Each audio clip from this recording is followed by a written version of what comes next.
আজকে শুক্রবার মুসলিম পার্সোনাল ল বোর্ড কর্তৃক তাইন যে অর্ডার করছেন সেই অর্ডারের ভিত্তিতে আমরা অত্যন্ত ভারাক্রান্ত মন নিয়ে ভারতবর্ষের পার্লামেন্টে যে খালা আইন পাস হয়েছে, যে ওয়াকফ অ্যামেন্ডমেন্ট বিল যেটা পাস হয়েছে, সেই বিল মুসলমান জাতির বিরুদ্ধে পড়ছে। এটা আমরা আল্লাহর নামে অকফরা সম্পত্তির বিরুদ্ধে পড়ছে। এটার মালিক খুদ আল্লাহ, খুদ উপরওয়ালা। সুতরাং এই বিলের প্রতিবাদ করতে গিয়া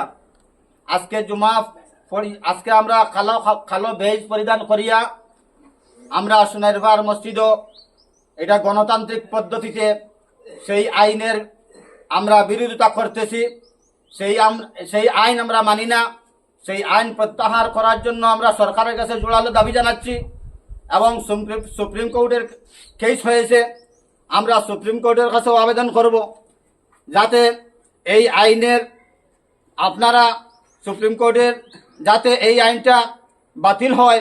এই আইন বাতিল করার জন্য আমরা সুপ্রিম কোর্টের কাছেও আবেদন জানাইতেছি।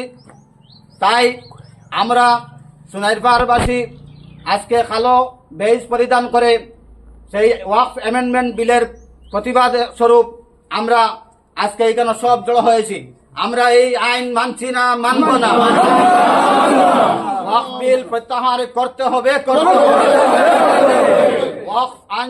ওয়াকফ বিল প্রত্যাহার করতে হবে। আমরা এই আইন মানছি না, মানব না।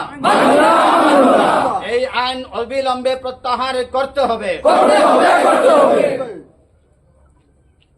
আমি আমার বক্তব্য এখানে শেষ করলাম।